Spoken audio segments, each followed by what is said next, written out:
How's it going, guys? I'm Connor from Running Warehouse. Today I'm here with Kofuzi. We brought him across the country to talk about some of our favorite shoes of the year in 2022. It's pretty hard just to pick one shoe. So many great options, but in front of us, we've got a couple of our favorites that we've really been bringing out quite a bit over the past 6 to 8 months. Kofuzi, what have you been enjoying? Well, it's a great time to be a runner. There's so many great options out there, but for me, my shoe of the year has been the Novoblast III. I absolutely love this shoe. It does everything that you want a daily trainer to do, and it does it exceptionally well. It's light, it's springy, it's fast. It's an absolutely fantastic shoe. I've been enjoying that shoe as well. It is soft and responsive, as you said, but it's also just a versatile shoe that you can use quite a bit, has a lot of cushioning. It kind of checks all the boxes for me, but I also really just like cushioning, and sometimes I want a little bit more, and a shoe that I've been bringing out a lot is the More V4. This shoe is awesome, highly cushioned, extremely soft, has a nice wide platform, so it's fairly stable. It's over 40 millimeters, so maybe it's not legal, but you're not gonna be racing in this shoe. This is gonna be your daily training workhorse, long runs, recovery days, everything in between. It feels good, and it's got that fresh foam material, but it still has a little bit of pop. So it's kind of a nice balance of soft and poppy. Is this a shoe that you've tried yet? I haven't tried yet, so I'm in that category of person that's still waiting for this shoe to release, but I loved the More version 3 last year. It was my favorite max cushion shoes, so I'm really looking forward to the improvements to this year's version 4 so I can log some of those extra long runs. Yeah, and I know you just made the move, so now you're running a little bit more on the trails. What have you been bringing out? So I've been running in a lot more trail shoes now, but ones that I've been reaching for quite a bit is the Peregrine 12. This is the one that I would reach for on days where I'm trying to go a little bit faster and maybe not going to be on my feet quite as long, but if I still want a lot of grip so I can rip through those trails, the Peregrine 12 has been my go-to choice. That actually is a shoe that I haven't done a whole lot of miles in, but we've got a lot of trail runners in the building that had been fans of the Peregrine for years, and in maybe the last couple versions they weren't quite as stoked, and now with the 12 they are back on the Peregrine train. I think we've got a winner there with the Peregrine, but we also got to talk about a classic, the Speedgoat 5.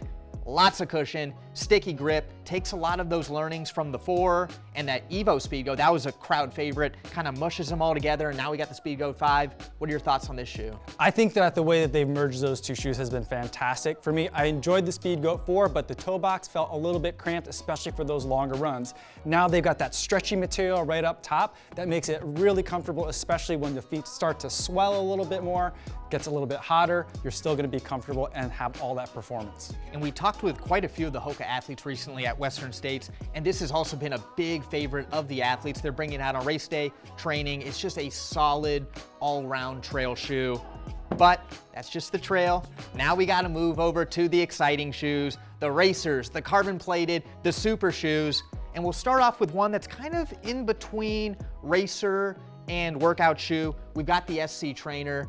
Is this a shoe that you've got on your feet yet? I got a pair sent to me, but I haven't had a chance to try them on yet. I'm really excited to because I love super tall, super cushioned, squishy shoes, and I think that the Trainer is gonna be right up my alley. Yeah, and this was actually a shoe that I got on very, very early. I started off with some of the prototypes, was going back and forth with our favorite Danny Orr, and we were kind of talking about what would make this shoe good, and it is an extremely high stack height. Again, it's well over 40 millimeters, so it's technically not gonna be a legal shoe for the pros, but I honestly don't think this necessarily is going to be a shoe that the pros would use on race day. This really is a training tool. You might use it for workout day, you might use it for some daily training. It's just got a lot of cushioning, it's soft, it's smooth, and it took a little bit of time to get used to because it is so much cushioning that it feels a little bit different, but I think this is one that you're gonna enjoy. I can't wait to try it out. I've got a bunch of marathons that I'll be training for this fall, and a lot of my long runs, I like to put in some pace changes in there, so I want cushion, but I also want the ability to still move quickly, so I think this is exactly what I'm looking for. Yeah. Now, moving on down the line, of course, we got the Adios Pro 3. Now, this is a shoe that I've really enjoyed the past 2 versions, and Audi's been killing it with new updates each year with the Pro. They're making really, really nice updates that kind of continue to push the boundaries in the carbon plated world. What do you think about this shoe? I'm super excited about the Adios Pro 3. It's one of those shoes where they make little changes every single year, and you keep thinking, well, are they just making changes for the sake of changes? But every year it does make the shoe that much better, and so these are meaningful changes that really help make the shoe perform much better, and the Adios Pro 3 certainly follows in that pattern. Yeah, and Audi kind of does things differently with that carbon rod design, so it's not going to be that traditional carbon plate. Of course, you got that high level of super foam under the feet. Is this a shoe that you're bringing out for a good mixture of workouts and race day? What are you kind of using this for distance-wise? So for my marathon training, I'll use it for my long runs. I'll use it for anytime I'm doing threshold work out on the roads, and anytime I have a long run with some marathon pace effort. If I'm doing some race-specific training, then I'll reach for the carbon. I'll get those race shoes on, because the foams have come a long way now, so they don't disintegrate, they don't die as quick as they used to when carbon plated shoes first came out. So you can use them for your workouts and still have plenty of pop left for race day. Yeah.